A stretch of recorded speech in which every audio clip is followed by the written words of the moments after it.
Hello guys, मैं प्रेम कुमार आप सभी का पावरफुल केमिस्ट्री में स्वागत करता हूं। सबसे पहले आप सभी बच्चों को, सभी देशवासियों को मकर संक्रांति की हार्दिक शुभकामनाएं। हमें आशा है कि आप लोग स्वस्थ होंगे, मस्त होंगे। तो अपने प्रिपरेशन को बिना रोके इसी तरह कंटिन्यू लगातार चलते रहेंगे। तो हम लोग कंप्लीट किए थे फिनाल के इम्पोर्टेंट क्वेश्चंस। आज हम देखेंगे ईथर। आज हम लोगों को पढ़ना है डिटेल में ईथर क्या होता है, ईथर का प्रिपरेशन कैसे किया जाता है, बनाया कैसे जाता है। तो बिना देर किए हम लोग शुरू करेंगे ईथर। क्या शुरू करेंगे? ईथर।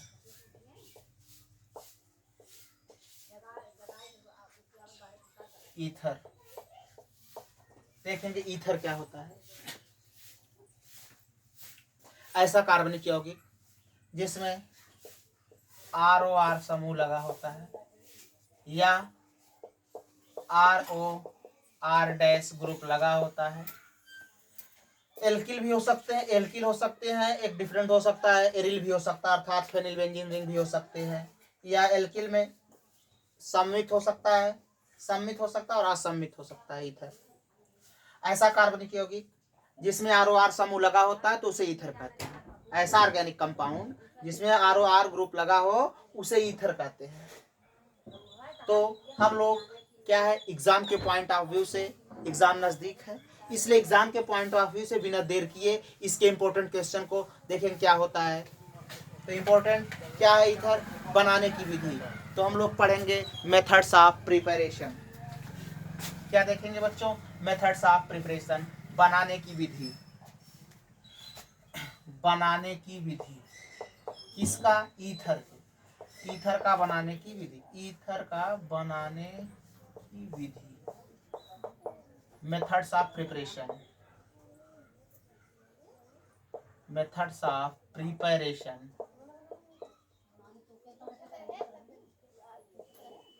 मेथड्स ऑफ प्रिपरेशन, बनाने की विधि। ईथर को कैसे बनाते हैं ये देखते हैं। पहला हम देखेंगे एल्कोहलों के निर्जलीकरण द्वारा। पहला मेथड्स है एल्कोहलों। आपके सिलेबस में देखेंगे बच्चों, आपके सिलेबस में इंटरमीडिएट अर्थात इंटरमीडिएट के सिलेबस में ईथरों को बनाने के लिए दो ही विधि का प्रयोग किया गया है। आपके सिलेबस के पॉइंट ऑफ व्यू से सिलेबस में पहला बताया गया है एल्कोहलों के निर्जलीकरण द्वारा और दूसरा बताया गया है, दूसरा है विलियमसन संश्लेषण विधि। विलियमसन संश्लेषण विधि इंपॉर्टेंट नहीं, द इंपॉर्टेंट क्वेश्चन है। एग्जाम में, हर एक एग्जाम में लगभग हर ईयर में पूछा जाने वाला क्वेश्चन है विलियमसन संश्लेषण विधि, that is Williamson synthesis method. तो हम पहला देखेंगे बनाने की विधि में बिना देर किए एल्कोहलों के निर्जलीकरण द्वारा। एल्कोहलों के निर्जलीकरण द्वारा, निर्जलीकरण द्वारा by the dehydration of alcohol, by the dehydration of alcohols. एल्कोहलों के निर्जलीकरण द्वारा, नाम से स्पष्ट है, निर्जलीकरण अर्थात जल का बाहर निकलना। जलीकरण होता है अर्थात इसमें जल जुड़ता है, निर्जलीकरण का मतलब इसमें जल बाहर होगा। देखेंगे कैसे। हम लेते हैं ethyl alcohol, that is drinking alcohol अर्थात पीने वाला एल्कोहल, CH3CH2OH। तो देखेंगे कैसे। अब एल्कोहल का निर्जलीकरण कराएंगे, इसमें टेम्परेचर का अंतर होगा। अगर हम टेम्परेचर लेते हैं 443 केल्विन, अगर टेम्परेचर लेते हैं 443 केल्विन तो यह एल्कीन में बदल जाएगा, परंतु वही टेम्परेचर लेंगे अगर 413 तो बनेगा ईथर। कैसे बनेगा? तो टेम्परेचर के अंतर में देखेंगे। पहले हम लेते हैं एथिल एल्कोहल C2H5OH, ये लिए मुन्ना C2H5OH। जब एथिल एल्कोहल को, जब एथिल एल्कोहल को सल्फ्यूरिक अम्ल की उपस्थिति में, किसकी उपस्थिति में? सल्फ्यूरिक अम्ल लेते हैं। प्रोटिक अम्ल, कोई भी प्रोटिक अम्ल that have the proton. Protic अम्ल देखेंगे जैसे H2SO4 हो गया, H3PO4 हो गया, ये प्रोटिक अम्ल होंगे। अब देखो कैसे, इधर देखते हैं। जैसे H2SO4 का स्ट्रक्चर देखेंगे, सल्फर डबल बॉन्डो इधर इधर। अब ये बन गया OH OH H2SO4, ऐसे बनेगा H2SO4।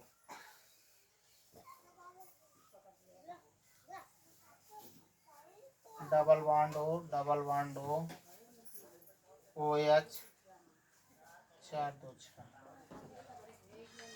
H2SO4।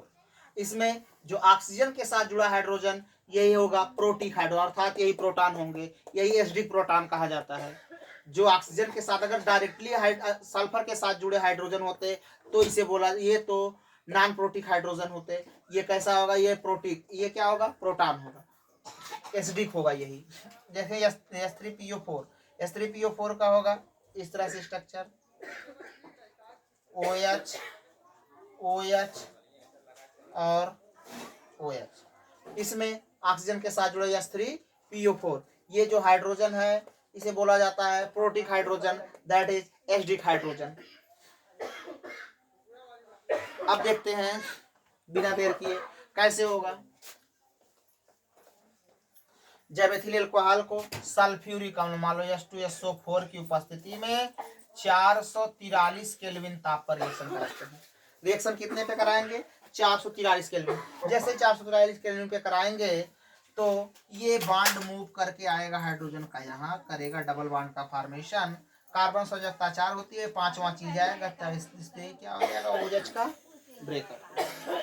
अब H और OH ये आपस में रिएक्ट करके पानी पानी हो जाएंगे, तो बन जाएगा कार्बन डबल बॉन्ड कार्बन, इसके पास 2 हाइड्रोजन, इसके पास भी 2 हाइड्रोजन, प्लस ये क्या हो गया, पानी पानी, ये बन गया मुन्ना एल्कीन। क्या बन गया, एल्कीन, दैट इज नमकीन मत कह देना। जब एथिल अल्कोहल को सल्फ्यूरिक अम्ल की उपस्थिति में 443 केल्विन ताप पर अपक्रिया कराते हैं तो यह निर्जलीकृत होकर के, यह एथिल अल्कोहल निर्जलीकृत होकर के हमें एल्कीन देता है। परंतु यही अपक्रिया हम कराएंगे 413 केल्विन टेम्परेचर, जब हाई टेम्परेचर होगा तो एल्कीन बनेगा, टेम्परेचर लो लेंगे थोड़ा सा इससे कम होगा, देखें कैसे, CH3 CH2OH प्लस 2 मॉलिक्यूल लेंगे इसका,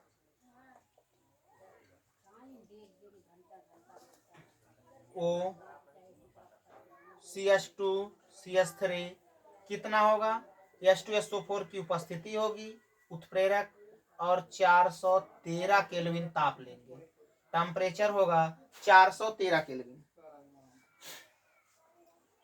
जैसे लिए तो H और OH के बीच का बॉन्ड का होगा ब्रेकअप, और ये O अटैक मारेगा इसके ऊपर कार्बन के, इसे कर देगा बाहर, एक H एक OH मिल करके पानी पानी हो जाएंगे, अर्थात वाटर मॉलिक्यूल बाहर निकल जाएगा, निर्जलीकृत हो जाएगा।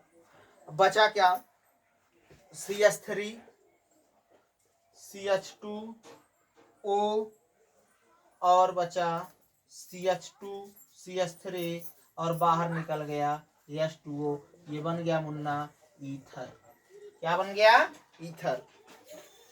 बहुत ही ध्यान देने योग्य बात है, बहुत ही इंपॉर्टेंट बात है कि जब एथिल अल्कोहल को सल्फ्यूरिक अम्ल की उपस्थिति में 443 केल्विन ताप पर अपक्रिया कराते हैं तो एल्कीन प्राप्त होता है, परंतु इसी एथिल अल्कोहल को सल्फ्यूरिक अम्ल की उपस्थिति में 413 केल्विन ताप पर अपक्रिया कराते हैं तो हमें ईथर प्राप्त होता है, ईथर के मॉलिक्यूल प्राप्त होते हैं।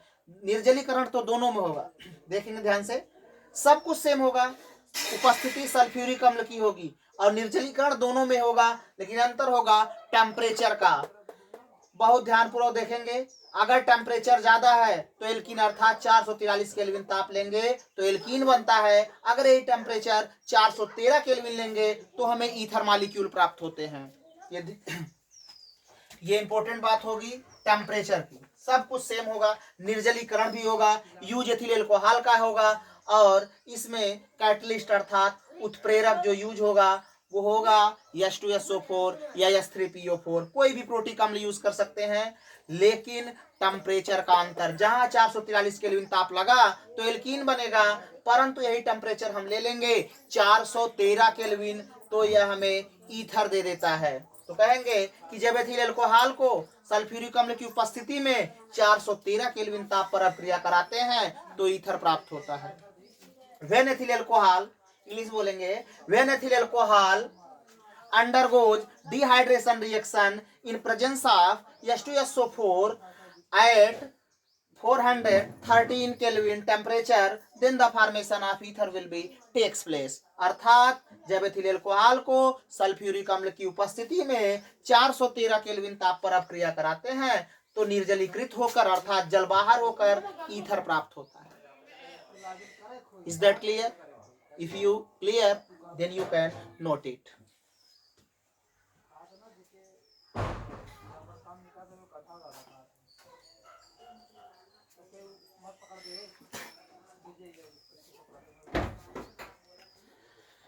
अब देखेंगे नेक्स्ट, अगला सबसे इंपॉर्टेंट है विलियमसन संश्लेषण विधि। अगला होगा Munna Williamson synthesis method.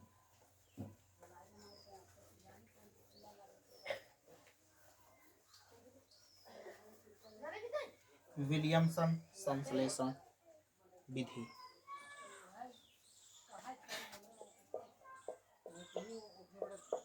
Williamson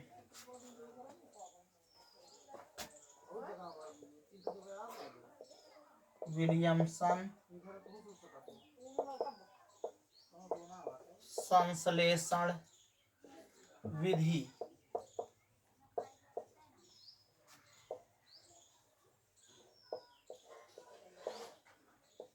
Williamson synthesis method. Williamson संश्लेषण विधि देखेंगे मुन्ना। विलियमसन संश्लेषण विधि क्या है? विलियमसन संश्लेषण विधि जो होती है यह एक प्रकार की प्रयोगशाला विधि है, दैट इज लैबोरेटरिकल मेथड। अर्थात यह प्रयोगशाला विधि होती है। विलियमसन संश्लेषण विधि एक प्रकार की लैब से अक्सर यूज किया जाता है लैब में। अब क्या, सममित और असममित ईथर बनाने की एक विधि है। सममित ईथर, सममित क्या होता है? कोई भी ऑब्जेक्ट हो उससे ऐसी कोई इमेजिनरी लाइन पास करेंगे, अर्थात ऐसी काल्पनिक रेखा पास करिए जिससे दो बराबर भागों में बढ़ जाए तो सममित है, अगर दो बराबर भागों में नहीं बढ़ रही है तो असममित। जैसे हमारी बॉडी, अगर यहाँ से आएंगे सीधा नोज से होते हुए, माउथ से होते हुए, चिन से होते हुए, नेक से होते हुए, यहाँ स्टर्नम हड्डी से होते हुए जाएंगे, सैक्रोटम वाले भाग से नीचे से फाड़ेंगे तो हमारी बॉडी भी कह सकते हैं कैसी है? सिमेट्रिकल है, सममित है।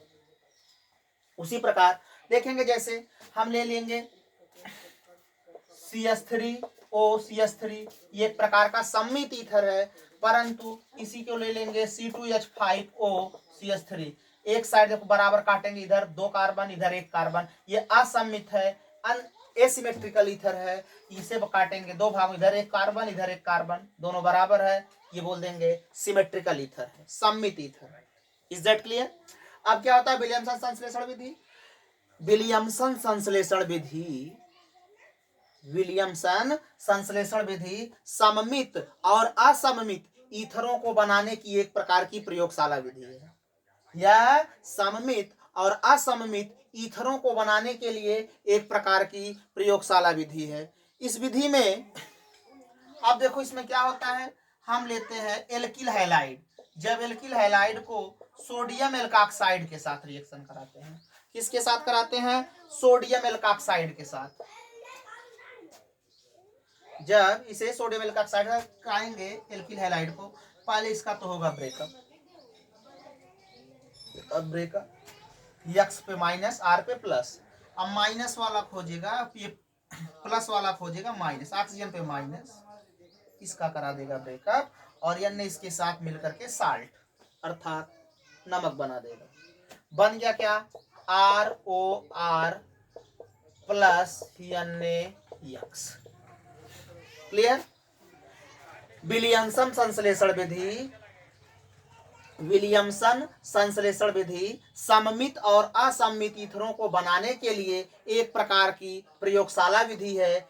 अब इस विधि में होता क्या है कि जब एल्किल हैलाइड को सोडियम एल्काक्साइड के साथ अब क्रिया कराते हैं तो हमें ईथर प्राप्त होता है। अब लेंगे इधर CH3 और Cl, मेथिल क्लोराइड ले लिए, इधर क्या ले लिए, सोडियम मेथॉक्साइड ले लेंगे, मेथॉक्साइड ये ले लिए, सोडियम मेथॉक्साइड। अब जैसे ही आएंगे इसका होगा ब्रेकअप, CH3 अटैक मारेगा ऑक्सीजन के पास, हो जाएगा सोडियम का ब्रेकअप। अब सोडियम पे प्लस क्लोरीन पे माइनस आपस में they are come in contact of each other, अर्थात ये दो एक दूसरे के पास आएंगे, जैसे ही पास आएंगे जुड़ करके NaCl दैट इज इटिबल साल्ट अर्थात खाने वाला नमक बना लेगा। ये बना सममित ईथर। अब हम दिखाएंगे आप लोगों को असममित ईथर कैसे बनता है। यदि हम ले लिए CH3 Cl plus benzene ring O और सोडियम, अब इसका होगा ब्रेकअप, CH3 अटैक मारेगा ऑक्सीजन के ऊपर, ब्रेकअप हो जाएगा सोडियम का। अब सोडियम अटैक मारेगा क्लोरीन के पास, बन गया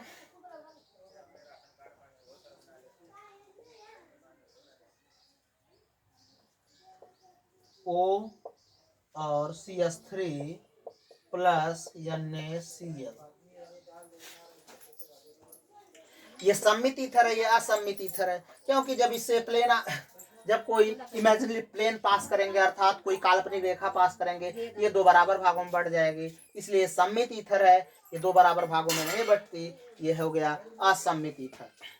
एक बार ध्यान से देखेंगे, पुनः देखेंगे, बार बार इसे एग्जाम में जाने से पहले एक बार जरूर 100% ये आने के चांसेस हैं। विलियमसन संश्लेषण विधि, इसे देखकर जरूर जाएं। आज तक के एग्जाम में हर एक एग्जाम 10 साल का रिकॉर्ड है, विलियमसन संश्लेषण विधि किसी ना किसी रूप में जरूर पूछा जाता है, क्योंकि ईथर से जो टॉपिक आएगा विलियमसन संश्लेषण जरूर 100% आता है। तो कहेंगे विलियमसन संश्लेषण विधि होती क्या है, यह सममित और असममित ईथरों को बनाने के लिए एक प्रकार की प्रयोगशाला विधि है, लैबोरेटरिकल मेथड है। विलियमसन संश्लेषण विधि सममित और असममित ईथरों को, विलियमसन संश्लेषण विधि सममित और असममित ईथरों को बनाने के लिए एक प्रकार की प्रयोगशाला विधि है। अब इस विधि में एल्किल हैलाइड को, इस विधि में एल्किल हैलाइड को सोडियम एल्काक्साइड के साथ रिएक्शन कराते हैं तो हमें ईथर प्राप्त होता है, और साथ ही साथ बाई प्रोडक्ट के रूप में साल्ट प्राप्त होते हैं अर्थात नमक प्राप्त होता है। ये देखो, ये सम्मित ईथर बनाया गया और इस प्रकार से असम्मित ईथर बनाया गया। यहाँ बनाने की विधि खत्म होती है। अब हम आएंगे नेक्स्ट वीडियो में आपको लेकर के इसकी केमिकल प्रॉपर्टी क्या होती है, रासायनिक गुण क्या होते हैं, एक एक करके डिटेल बताते रहेंगे। बस आप लोग डेली बने रहिए पावरफुल केमिस्ट्री पे। So thanks, all the best, that's all.